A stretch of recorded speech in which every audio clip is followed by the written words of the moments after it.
Thanks for watching part 2 of this YouTube series where I'm talking about digital ministry. And again, I'm framing up this whole series that I'm going to be doing is like we're having a cup of coffee. In my case, a cold coffee, and we're just sitting across each other and we're talking about online ministry, digital ministry, trying to figure out what does that look like for your church. And it's going to look different for every church of every size because you have specific, vision and mission, and you have a specific community. And so I'm making these so that I can help a bunch of different churches of different sizes just frame up, how do you execute this digital strategy no matter where you're at or what you're trying to do. And so in the first video, I talked about a digital ministry and just how to think about it at a high level. And in this one, I want to talk about just relying off of your physical paradigm and not really getting too crazy with it. And so kind of to jump into it, I wanted to start off with a question that I often got asked early on in ministry, especially as a digital pastor, and it kind of confused me. And it comes from Matthew 10 in verse 2. It says, this is Jesus speaking, he who receives you receives me, and he who receives me receives him who sent me. He who receives a prophet in the name of a prophet shall receive a prophet's reward, and he who receives a righteous man in the name of a righteous man shall receive a righteous man reward. And whoever in the name of a disciple gives to one of these little ones even a cup of cold water to drink, truly I say to you, he shall not lose his reward. I love this question because it gets to this really interesting thing, because I got asked often, can you give a cup of cold water online? I honestly usually, and I'm not somebody who gets in, I like to debate, but if I'm not interested in the debate, I usually just, disengage. Like I'm not somebody, if I don't care, I don't care. It's just like, I'm not going to rally you up. And if I have nothing to gain. And this question was kind of like, I'm like, is that really the point of why we're doing things online? Are we trying to fully replicate our whole Christian life and everything we're supposed to do online? Is that the reality? Is this like a matrix thing? And if you can't do it all, you can't do nothing. And I think it's a funny thing, because it gets to really the reality here is that a lot of people are trying to fully replicate everything you're doing locally online.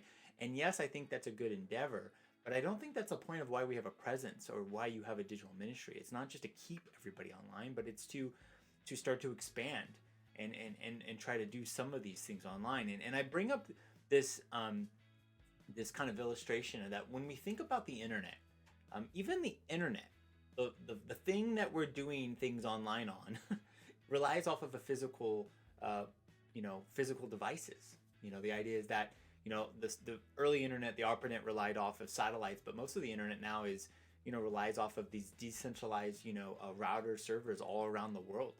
And this is why the internet can go down, and obviously the whole internet doesn't go down, but Amazon and Facebook, when you freak out when you're trying to scroll in Instagram and you're like, why isn't it working? Well, it's because a bunch of those servers, had a software update issue and it went down.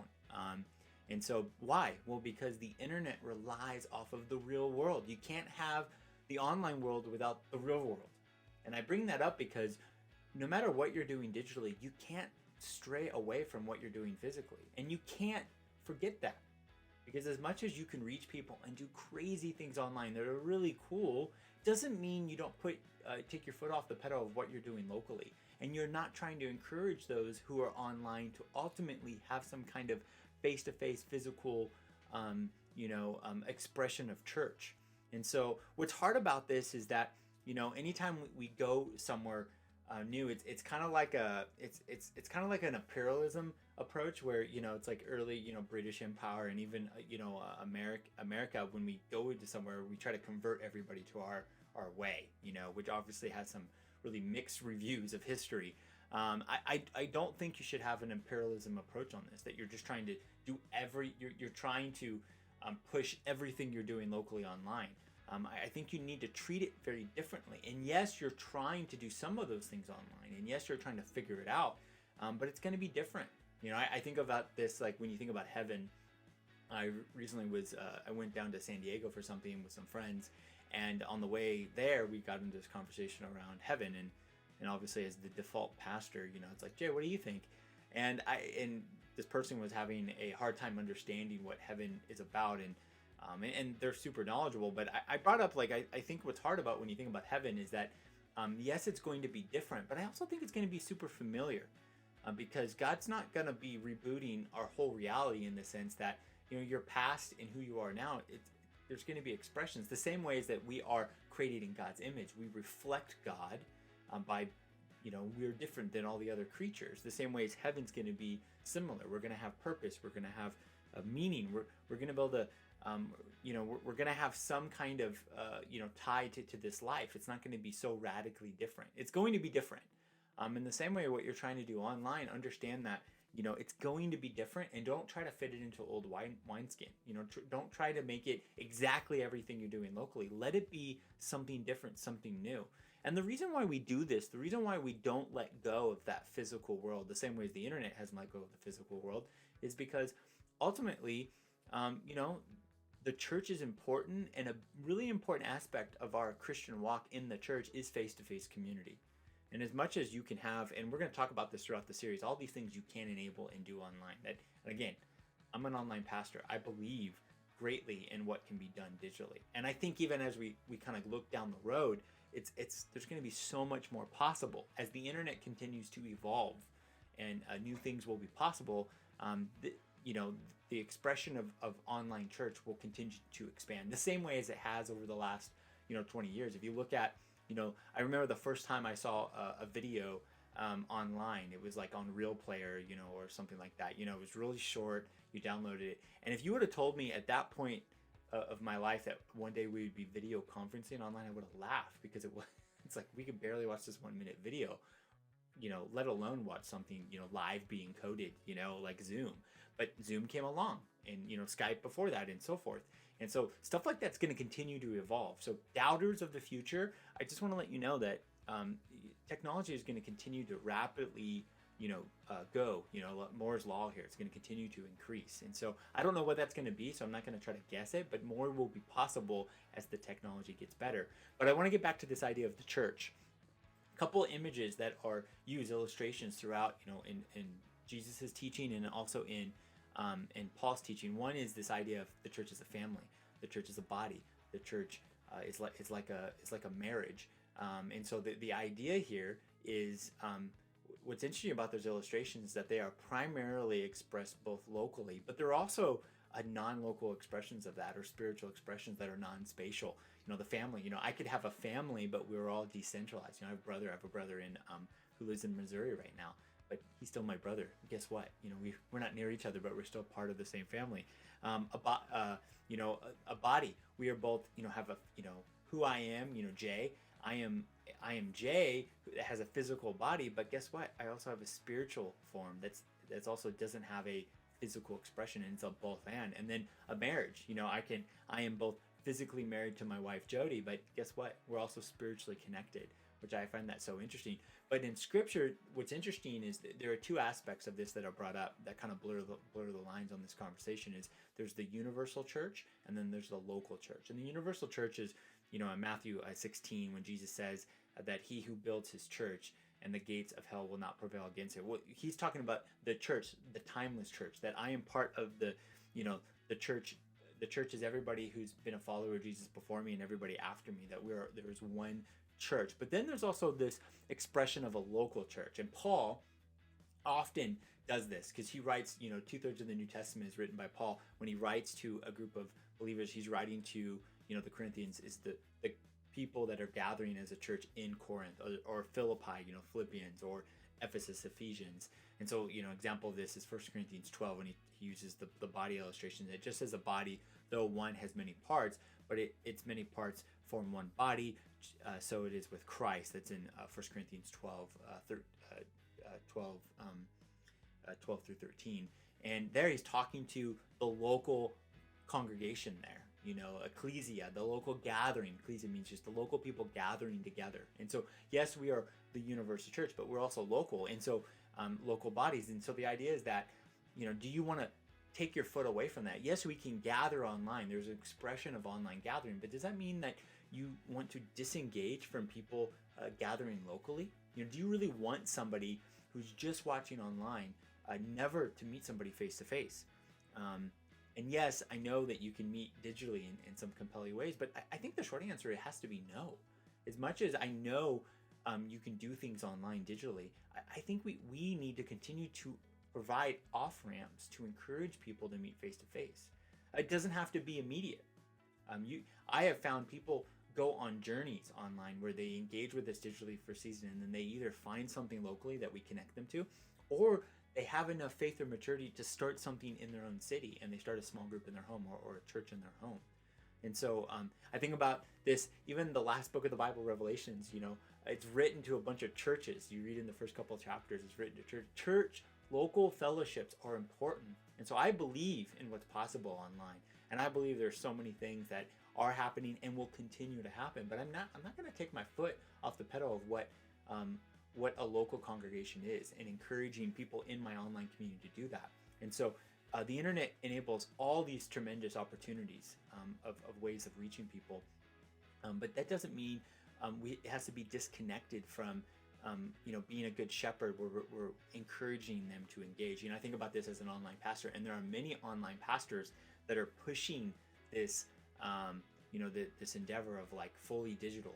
And and what's interesting is that they primarily go to a local church. So why is that? Why aren't they primarily just engaging digitally? Well, it's because, there's something healthy about that, and they understand that. They also know that not everybody can go to church down the street, and digital is the only option, or is the option that fits best with them right now. That's okay, but that doesn't mean we're not wise with ultimately trying to offer up some physical expression of church down the road or some point in the journey.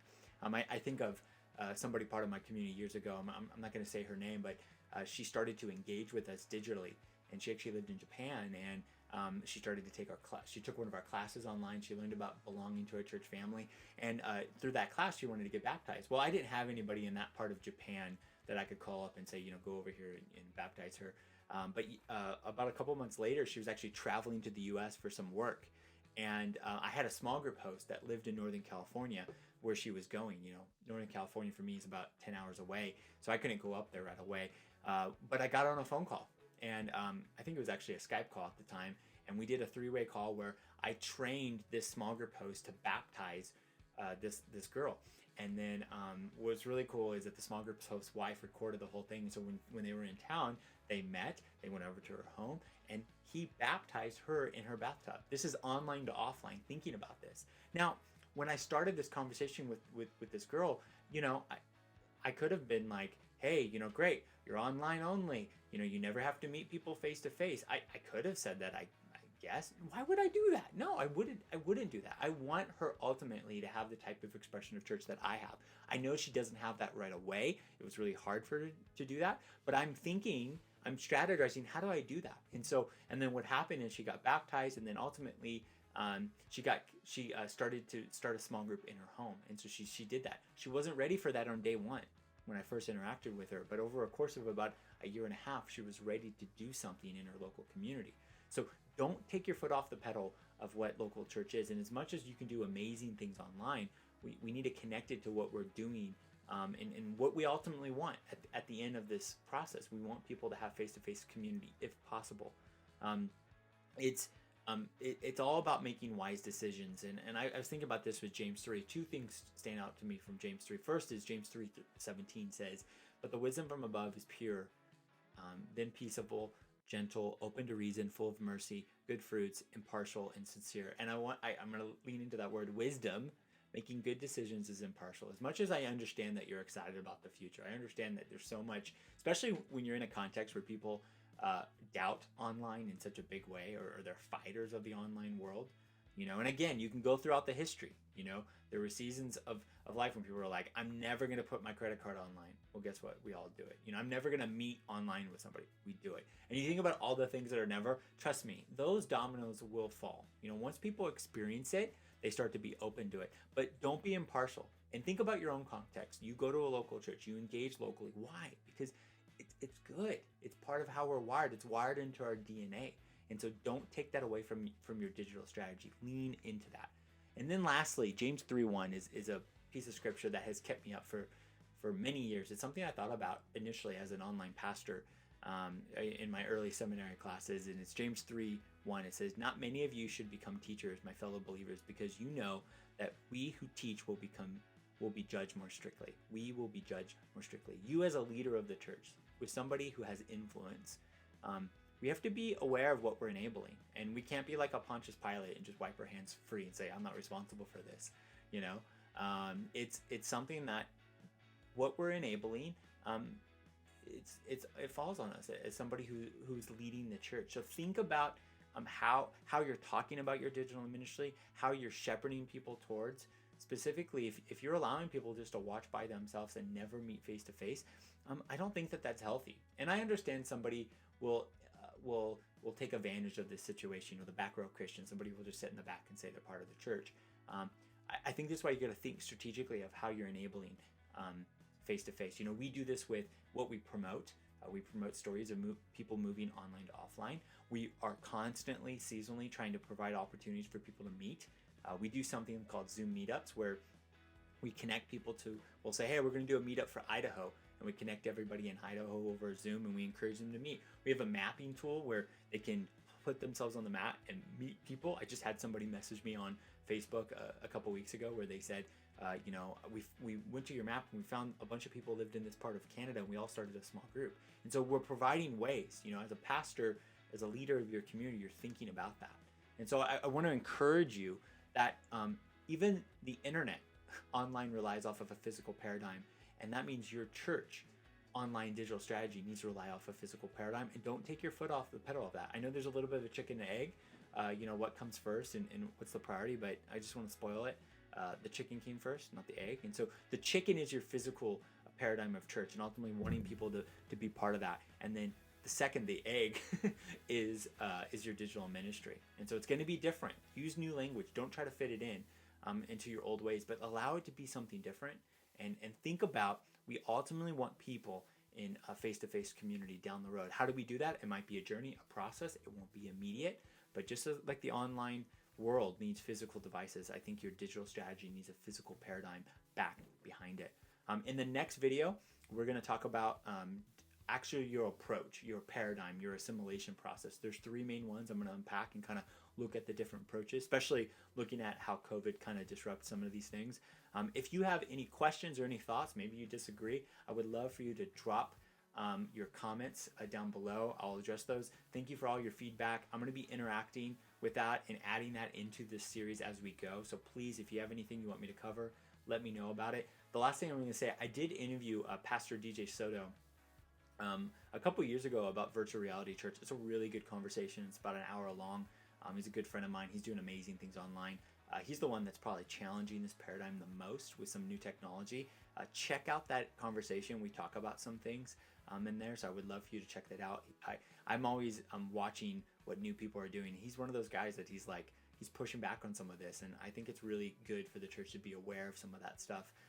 So thank you so much for watching this. Please like and subscribe. I know that kind of helps with the growth of these videos, but if you want anything else you want me to cover, please drop that in the comments. But thanks again for watching.